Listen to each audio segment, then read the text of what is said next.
everybody. A big thank you, as usual, to Internal Comms and to Yvonne for everything they've done to set up today. As usual, you're very, very welcome to tweet as we go along. The hashtag is Change History, so please do tweet. There's also a Twitter handle for Change History, and we will put some of this up on YouTube potentially, as we have done with talks in the past. We have a microphone because we've got lots of colleagues listening in on link, so if you want to ask a question at the end, put your hand up, but we will have to wait for the microphone to come to you so that colleagues on link can hear what's going on. And I'm going to introduce Justin to you today in terms of what he does today. You all know that. But what you may not know is the time he spent working for the ANC and for the Anti-Apartheid Movement. And it's both sides of that movement, both what happened in the liberation struggle in South Africa and the role of international solidarity that he's going to touch on today. So without further ado, Justin. Thank you very much, Kirsty. Is that close enough for it to work? Okay.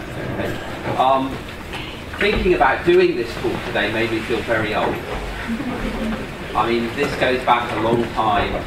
Many of you probably weren't even involved, or some of you may not have even been born when this struggle took place. And so, forgive me if I use a little bit of jargon. Please put your hand up and say you don't know what I'm talking about. Or you say you don't know what I'm talking about, and I'll try and explain what that jargon is.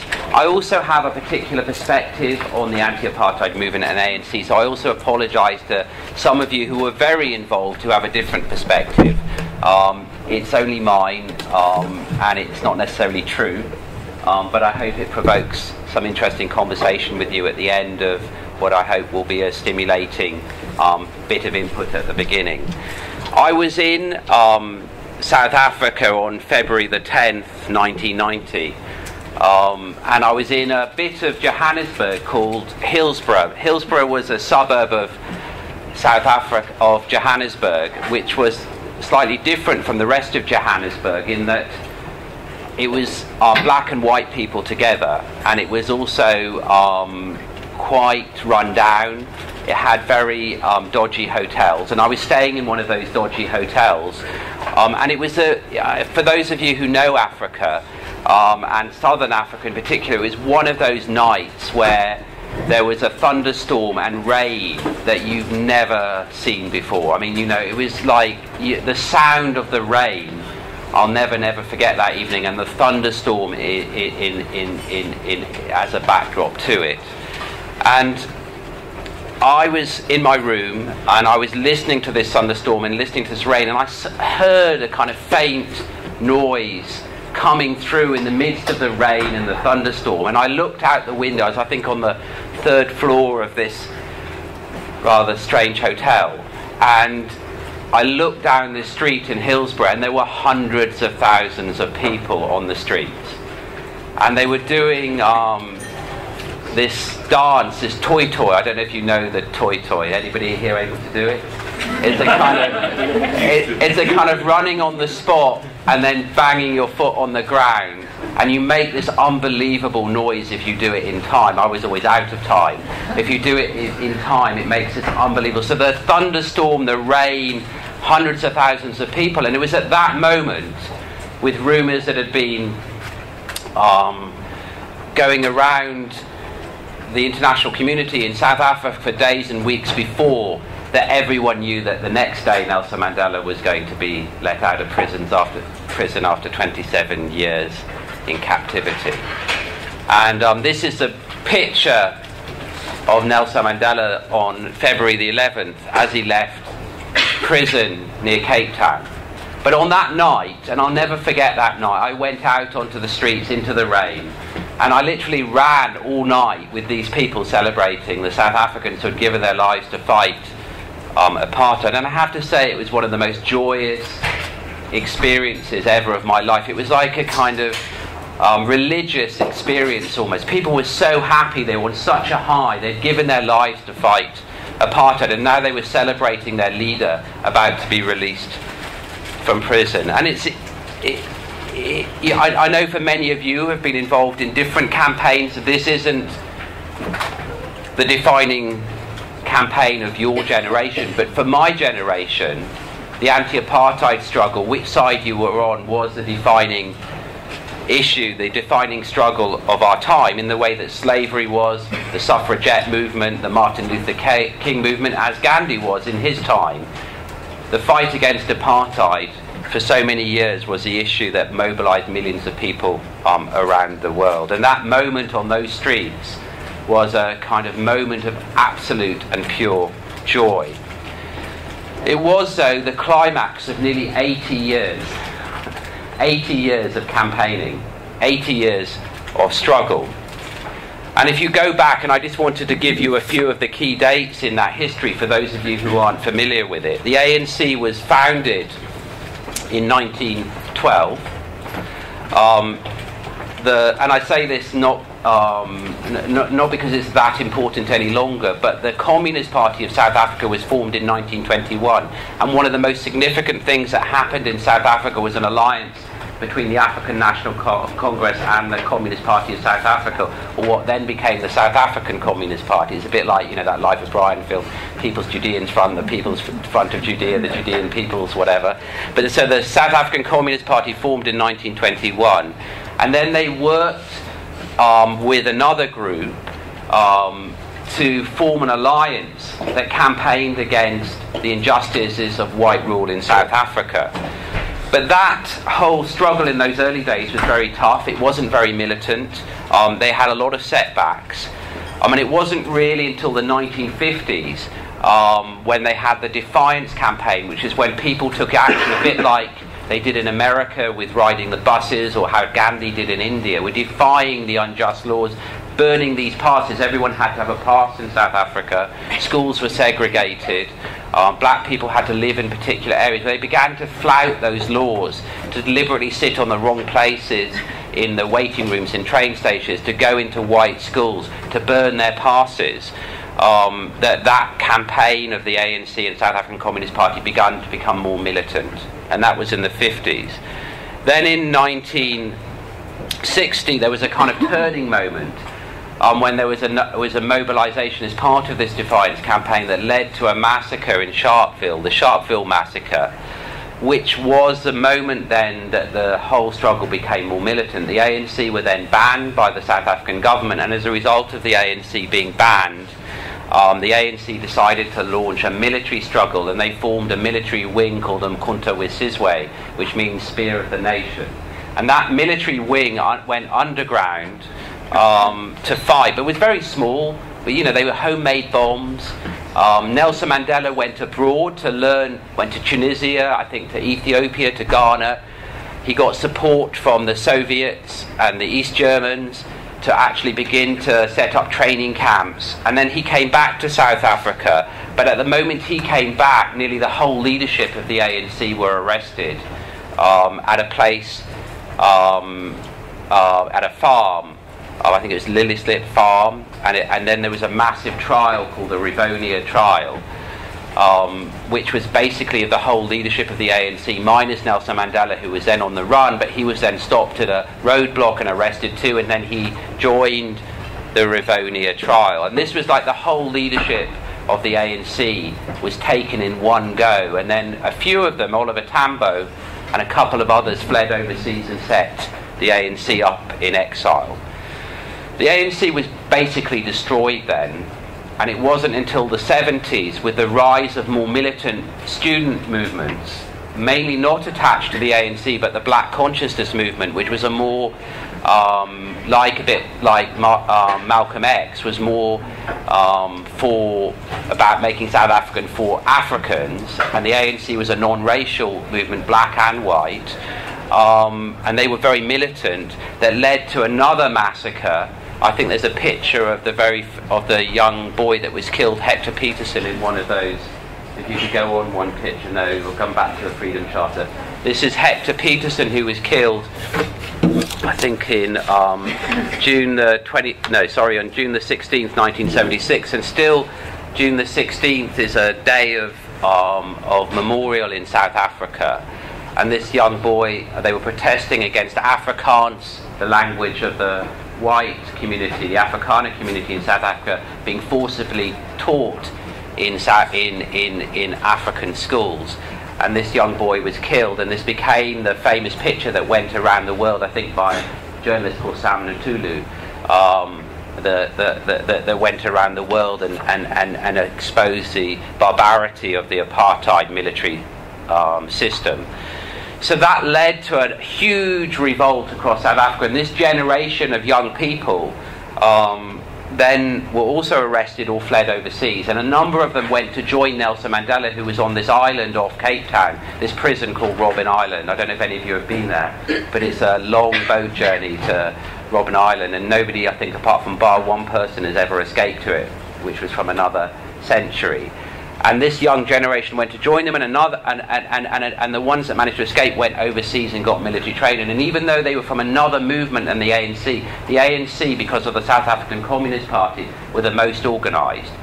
So they had the Soviet backing. So they went in the end into Umkhonto-we-Sizwe and the training camps in Mozambique and Angola and in other places. So I won't go into every bit of history, but that was a turning point, that 1976 rebellion, and that led then to the formation of something called the United Democratic Front in the 80s, which was again a mass mobilisation with the trade unions. What the big federation was called COSATU, and that led to this huge build-up of pressure, finally to Mandela being released in 1990. So if you look at that whole 80-year period of struggle, what did it teach us about campaigning, which is the point of the talk today, but I just wanted to give you a bit of the history as a backdrop. For me, and I've just got 5 quick things, and then we'll open it up to the floor. First, I think the first lesson is, for me, about leadership. Leadership being heroic. I mean, Mandela was a true hero, as was Sisulu, as were many unsung heroes of the ANC and other liberation movements. Hector Pieterson and the thousands of young people that protested, that put their lives on the line. But for me, what always struck me about the ANC was also kind of wise and heroic leadership. When I worked with the ANC for a few years, there was a man that was the head of one of the bits of the military wing called Mac Maharaj, and he was one of the national executive of the ANC. And when the ANC were at one of their low moments, he was asked to go into South Africa and set up the military wing of the ANC in South Africa again, more officially, even though it was still operating with people going back and forwards across the border. But it's dangerous to go back across. You know, there's a Kruger game park if you come from Swaziland. You know, it's not an easy journey to make. So he was asked to set it up from within and organise from within. And he went into South Africa actually with, I won't name the person, but someone who went on to be the head of the army in South Africa when it was finally free. And they got all the way through the Great Kruger Game Park. They got to Durban. And he said the thing he learned most about leadership when he was in charge, when he was deciding which ANC military group, which Umkhonto-we-Sizwe cell went and took a military operation where they planted landmines, who they were going to kill, is that he could never sleep the night before. And he said this other guy, who is a more military guy, always managed to sleep. And he asked him, you know, aren't you worried we might kill the wrong people, or our people might get killed or imprisoned themselves? And he said, I know, I have no doubt that we're doing the right thing. And he said he learned at that moment that the most important ingredient, which has always struck me as a strange one, but the right conclusion of leadership that he ever learned at the kind of forefront of the armed struggle, was self-doubt. And he's absolutely right. Not too much self-doubt, but the people that have no doubt are unbelievably dangerous. And the people who never raise questions about whether they're doing the right thing and question themselves or allow questions to be raised also make an enormous amount of mistakes. So I thought that was a very, and for me that was a kind of real insight into the ANC. I always remember that one of the people I worked with in the military wing of the ANC turned out to be a spy. And I won't again give his name, but he was a spy of the South African intelligence services, and he was a young man that had become involved in the struggle in a township. He'd been arrested, he'd been tortured, and he had fled overseas.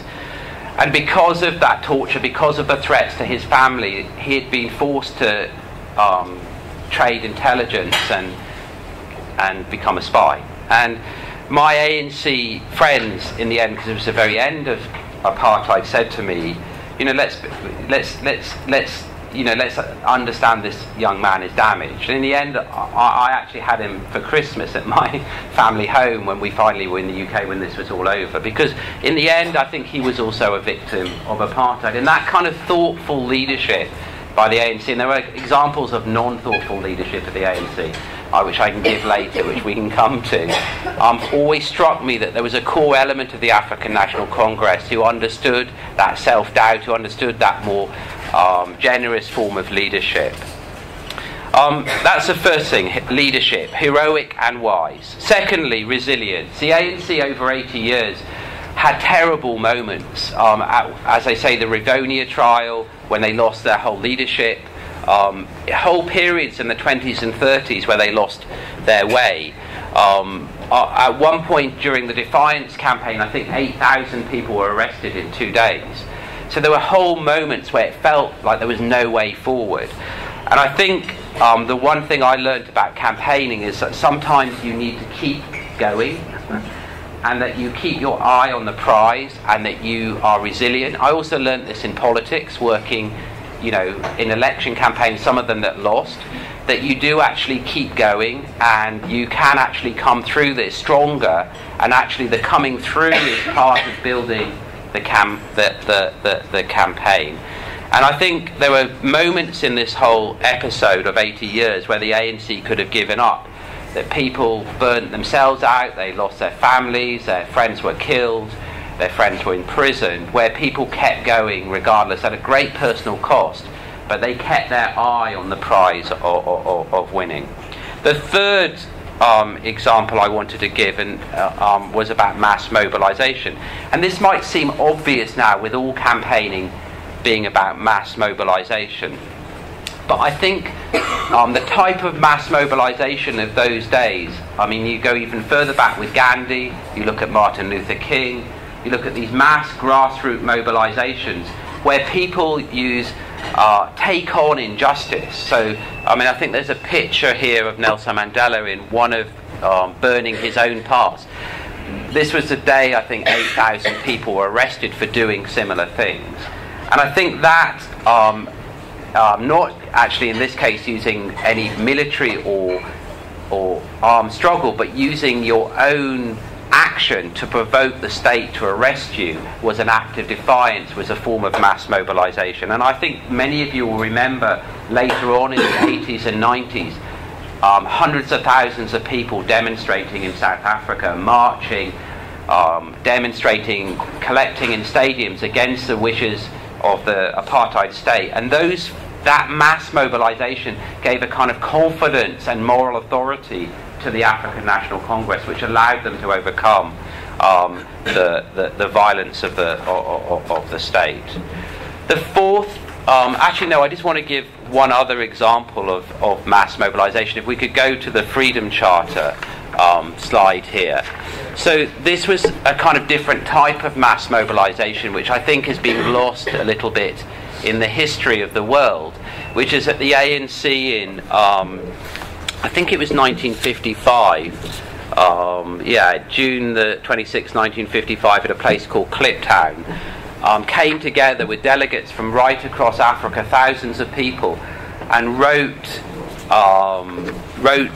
the Freedom Charter, which then became the founding document of the ANC, which then became the founding document for the Constitution of South Africa.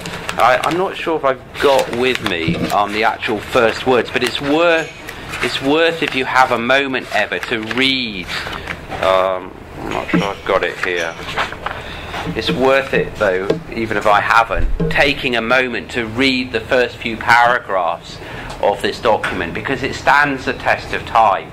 And this was another form of resistance, this mass mobilisation of people to collectively write a document that becomes the guiding light of what a non-racial free South Africa looks like. So the fourth area is around, and it's one actually that does apply a lot to Save the Children, and some of the campaigns we've run and been part of, is about how you build alliances, how you are inclusive in building some of those alliances. I mean, as I say from the very beginning, the ANC formed an alliance with the South African Communist Party, with the trade union movement, but they also formed alliances with the Indian, the coloured organisations. And that was a very powerful, and then in the 80s and 90s through the United Democratic Front. But also individually, what really inspired me about working with people from the ANC was their individual actions of inclusiveness. There's a famous story which some people say isn't completely true, but I've heard Mandela talk about it, which is that when he went to prison in Robben Island, there was a warder there called James Gregory, an Afrikaans warder who had been brought up on a farm in the Transkei, which is where Mandela is from, and this guy's job was to censor his letters. And in the first letters, when Mandela went to Robben Island, this barren island out in the sea from Cape Town, which is a kind of very rough ride on a boat to get to, Mandela and others were made to wear shorts. They were treated like boys almost. They were put in these really freezing cells in the winter. And conditions got better and better. They didn't have beds, they slept on the floor with blankets. They were made to work in a quarry breaking rocks. You go there to the quarry, you can see it to today. And then they were allowed, I think, one visit a year. They got these letters, and the letters initially were censored by these Afrikaner wardens. And he said the first letters, you kind of had the and then the name of the person giving. There was almost nothing in the letters that wasn't censored. Now, they fought and resisted all of that. They actually formed football teams in Robben Island. There's famous stories about soccer against apartheid, how they use these football teams to bridge divides between different political groups, but also then to take on the prison wardens. But they resisted. And in the end, Mandela convinced this warden about a lot of things and changed his perspective on life, and they became friends. And this warden then moved with Mandela when he went to Pollsmoor prison, which was a more relaxed prison before he was released. And Mandela, through his own personal actions, impressed this man so much that James Gregory asked him to be the godfather to his children. In the inauguration of Mandela, when he's president, there's a prison warden standing behind him to the right, which is James Gregory. So the man that imprisoned him became his friend. And I think that, for me, is an amazing story of how Mandela saw this as a non-racial struggle, but also how he personally acted, and many of the leaders of the ANC I met did to other people, these small acts. I'll always remember when Mandela came to Downing Street, how he talked to the two doormen, who were one of the few black people in Downing Street. They were both actually from Sierra Leone. And he talked to them, and he asked them their story. He did these small things that became acts of leadership, but they also sent a message about inclusiveness. So as well as the very big alliances the ANC built, it was this kind of inclusive approach. The last point I wanted to make about learning, I think, from the anti-apartheid struggle was about international solidarity, the anti-apartheid movement. I think a lot of the things that the anti-apartheid movement pioneered are things that we do today. So sport and music. Sport became the front line in the struggle against apartheid. There were boycotts of the Springbok rugby tour. People like Peter Hain, who's an MP. Oh no, has he just resigned? Is he no longer an MP? He's not like, he was an MP and a cabinet minister. He organised invasions of the pitches. When the Springboks went to New Zealand, the whole tour was disrupted. There were boycotts of, maybe we can go to a picture of one of them, which is at a store in Ireland, in Dublin. That one, yeah. This is the Dunn store, which Jenny tells me is like the Marks and Spencers of Ireland. I didn't know that, but they're called the Dunn store. And these were workers in the store. And in 1984, they refused to handle South African goods, i.e. to sell them, and went on strike. And they went on strike for 3 years. And finally, when Mandela died, many of these people in this picture, not all of them, went to the funeral in South Africa. Their whole life they'd given to the struggle against apartheid. In a store, just being ordinary shop workers in Dunn's store in Dublin. I have a friend, some of you who might know, Kumi Naidu, who's the head of Greenpeace, and he and I lived in Oxford at the same time at one point, and we started this campaign called Trolleys Against Apartheid, which was a kind of more fun version of this, which we used to go and fill up our Kumi's South African and been arrested and tortured in South Africa and was studying in Oxford, and we used to go and fill up our trolleys in Tesco's on the Cowley Road in Oxford, and then we get to the checkout, they'd all be checked out, and then we say we can't buy them because it's blood money and blood goods. So we used to block the whole store, every checkout at the same time, and we started this campaign called Trolleys Against, and the police kind of were a bit sympathetic to us, and they never really arrested us, but one day there was a big football match, and there were new police from out of town, and you got this strange situation with me and Kumi running down Cowley High Street with football fans and the police with trolleys. So there were lots of protests. We also occupied Barclays Banks. We used to go in and sit down on the floor, and because Barclays Bank was a big investor, Shell was a big oil company working in South Africa, we used to glue super glue all the pumps. So there were lots of acts of resistance aimed at particular stores to reinforce this boycott campaign. So the idea of boycotting, the idea of sport, and then on music. Music's a massively powerful thing in South Africa, but it became a big part of the international campaign. There was a huge concert on Mandela's 70th birthday that 600 million people watched in the world. I don't know if you remember, you probably all are too young mainly, but Jerry Dammers released a single called Free Nelson Mandela. They still play it sometimes on the radio. He used to be with the Specials. I went to see them once. Anybody else? Amazing concerts. But the power of this campaigning made an impact. I mean, Mandela said when he was released from prison that he wanted to meet the Dun strikers, and he did, because they had kept his hope alive in prison, hearing about their 3-year strike. After the 70th birthday Free Mandela concert in 1988, there was another concert planned for 1990, and this was in the middle of the secret negotiations going on in South Africa. Mandela was sneaking out of prison at this point to go and negotiate with the Afrikaner government, the nationalist government, and it was advertised this concert was going to happen, and people in the nationalist government say the threat of this concert going to happen, which led them to release Mandela before it happened, and Mandela actually went to the concert and spoke, I think, for 3 hours, and he did a deal. He would only go and speak if the television companies covered his whole speech, they wouldn't just cut and paste it. Bits of it like they did with Live Aid, which meant that they could control the message. So he spoke, I think, for a long period at that concert. So music, connected with politics, sport, boycotts were a big part of the struggle, and I think that's informed many other campaigns that have come since then.